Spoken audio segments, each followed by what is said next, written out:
कदम कदम बढ़ाए जा। कहते हैं कि कदमों को बढ़ाना आसान है, लेकिन हर कदम पर मुश्किल आती है। हर उस विद्यार्थी को जो परीक्षा के लिए तैयारी कर रहा हो। और आज परीक्षा पर विशेष चर्चा के लिए हमारे साथ केएसडी संधावा सर हैं, और मैं चाहूंगा कि अब इनसे वो प्रश्न किया जाए जिसमें बच्चों को दिक्कत आती है। बच्चों को तैयारी किस तरीके से करें और कैसे समय सारणी जो है वो कैसे एक विद्यार्थी बनाए जिसमें वो उत्तीर्ण हो सके, क्योंकि समय की बहुत कमी रहती है। समय की मैनेजमेंट करना बहुत मुश्किल हो जाता है।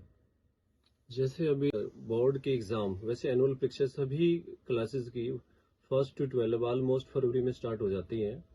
और अभी 1 जनवरी से 15 जनवरी तक तो विंटर ब्रेक भी है, और उसके बाद बच्चों का फेयरवेल वगैरह स्टार्ट हो जाती है। तो बच्चों के पास समय लगभग अब क्लियर हो चुका है, समय नहीं रहा है। जी हाँ। लेकिन जो समय उनके पास बचा है, मेरा अनुभव बताता है कि बच्चों को इस समय जो सिलेबस है सभी का ऑलमोस्ट कंप्लीट है। सभी क्लासेस, सभी सब्जेक्ट का सिलेबस रिवीजन पे चल रहा है, सभी टीचर रिवाइज करवा रहे हैं और सिलेबस ऑलमोस्ट कंप्लीट है। बच्चों को इस समय जो फोकस करना चाहिए, सबसे ज्यादा जरूरी है कि बच्चे एक तो सबसे पहले वो सेल्फ स्टडी पे आ जाए इस समय, क्योंकि क्लासेस में जो सिलेबस है वो कंप्लीट है ऑलमोस्ट।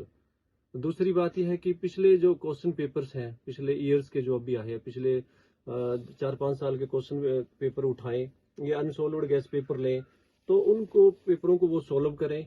अगर उनमें कहीं किसी क्वेश्चन में किसी टॉपिक पे उनको दिक्कत आती है तो वो क्वेरीज या डाउट्स नोट करें अपने, और उन डाउट्स को लेकर अपने टीचर्स पे जाएं। मेरा अनुभव ये बताता है कि बच्चों को इस समय उन कॉर्नर पे फोकस करना चाहिए जो साल भर बच्चों के जो सिलेबस के दौरान लगा कि ये टॉपिक्स में से छूट गए थे, अब उन पे फोकस करके उनको भी क्लियर करें।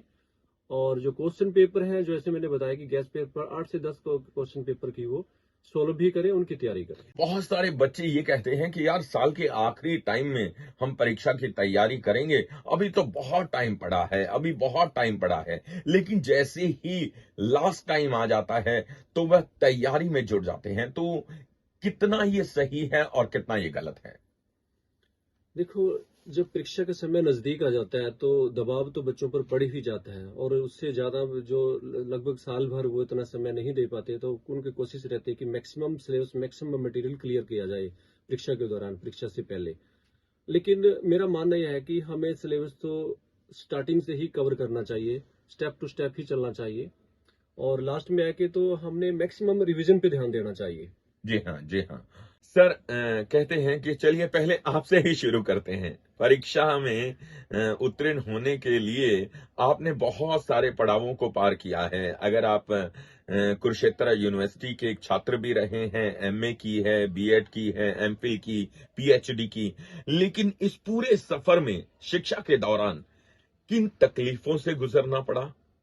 किन चीजों को आपने देखा, सामना किया, उसके बारे में अवश्य बताएं हमारे श्रोताओं को, दर्शकों को।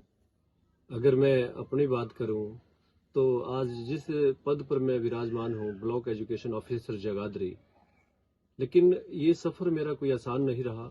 यहाँ पर पहुंचने से पहले मैंने काफी पारिवारिक और आर्थिक परेशानियों का सामना करना पड़ा है। मैं बहुत ही एवरेज फैमिली से बिलोंग करता हूं। जी हाँ। और मुझे याद है जब मैं कुरुक्षेत्र यूनिवर्सिटी में एक छात्र के रूप में वहां पर पीजी कर रहा था, तो मैं मुस्तफाबाद से वहां पर बाई बस जाता था और रेगुलर अप डाउन करता था। उसके बाद फिर मैंने वहीं पर एमफिल की, और वहीं पर फिर आगे मैंने पीएचडी की स्टडी भी कंप्लीट की। और उसके बाद जब मैं जॉब की तरफ अपना मुंह किया, मैंने वहां सिविल सर्विसेज की तैयारी की। सिविल सर्विसेज भी मैंने यूपीएससी क्वालिफाई किया, हालांकि मैं फाइनली सिलेक्ट नहीं हो पाया उसमें। उसके बाद फिर मैंने स्टेट गवर्नमेंट की तरफ मूव किया, और उस दौरान फिर मैं टीचिंग में भी आया क्योंकि मैंने बीएड की हुई थी। जी। और बीएड के बेस पे फिर मैं सेंट्रल स्कूल में सिलेक्ट हुआ। बेंगलोर मेरी पोस्टिंग रही एज टीजीटी, वहां पर 4 से 5 साल रहा मैं। फिर उसके बाद हरियाणा गवर्नमेंट में मेरी सिलेक्शन हुई, एज लेक्चरर सिलेक्ट हुआ मैं डायरेक्ट यहाँ पर। उसके बाद एज प्रिंसिपल 2008 में मैं डायरेक्ट सिलेक्ट हुआ। तो उसके बाद आज आपके सामने में इस पे पद पर बैठा हूँ। लेकिन यहाँ तक पहुँचने पे मेरे को बहुत सी कठिनाइयों का सामना करना पड़ा। जैसे मैंने बताया कि मैं एक बहुत ही एवरेज फैमिली से बिलोंग करता हूँ। आप सबको पता है कि एक गरीब परिवार से निकलकर ऐसे पद पर पहुंचना कोई आसान काम नहीं है। अब मैं चाहता हूं कि आप बच्चों के लिए जो वार्षिक परीक्षाएं होती हैं, उसमें कैसे, जो समय नजदीक आ रहा है, कैसे वो अपने आप को तैयार करें, कैसे विद्यार्थी परीक्षा के लिए अपनी तैयारी करें, उसके बारे में जानना चाहूंगा। कहते भी हैं जो बच्चों की ये जो एज होती है 12 तक, इसमें बच्चा कुछ भी खा ले वो डाइजेस्ट इजिली हो जाता है। लेकिन परीक्षाओं के दौरान बच्चों को लाइट ही खाना लेना चाहिए, क्योंकि अगर हम लाइट खाना लेंगे तो नींद की जो समस्या है वो इतनी ज्यादा बच्चों को परेशान नहीं करेगी। लेकिन क्योंकि सिटिंग ज्यादा रहती है, पढ़ाई के दौरान बच्चे कहीं 8-8 घंटे बैठे रहते हैं, स्टडी करते रहते हैं, तो सिटिंग की वजह से डाइजेशन सिस्टम पर असर पड़ता है। वेरी मेरा मानना यह है कि बच्चों को, पेरेंट्स को भी ध्यान देना चाहिए यहाँ पर कि बच्चों की डाइट का ध्यान रखें प्रॉपर, उनको जूस वगैरह भी दें, कम से कम 1 से 2 बार जूस दें, और फ्रूट्स भी दें और दूध दें। लेकिन जो खाना है वो थोड़ा सा लाइट रखें, ताकि बच्चों को किसी प्रकार की परेशानी ना रहे और डाइजेशन सिस्टम ठीक रहे। जैसे आज के समय में हमारे यहाँ इजिली से किन्नू अवेलेबल है, तो 2 बार बच्चों को किन्नू का जूस दें, ताकि बच्चों की एनर्जी भी मेंटेन रहे और डाइजेशन भी ठीक रहे और नींद वाली समस्या भी ना आए इनको। चलिए, यहाँ पर बात तो उनके आहार की हो गई, लेकिन कहते हैं कि माता पिता आहार को संतुलित करते हैं, आहार को मां तैयार करती है। माता पिता की परीक्षा के दौरान क्या भूमिका रहती है विद्यार्थियों के लिए और क्या होनी चाहिए?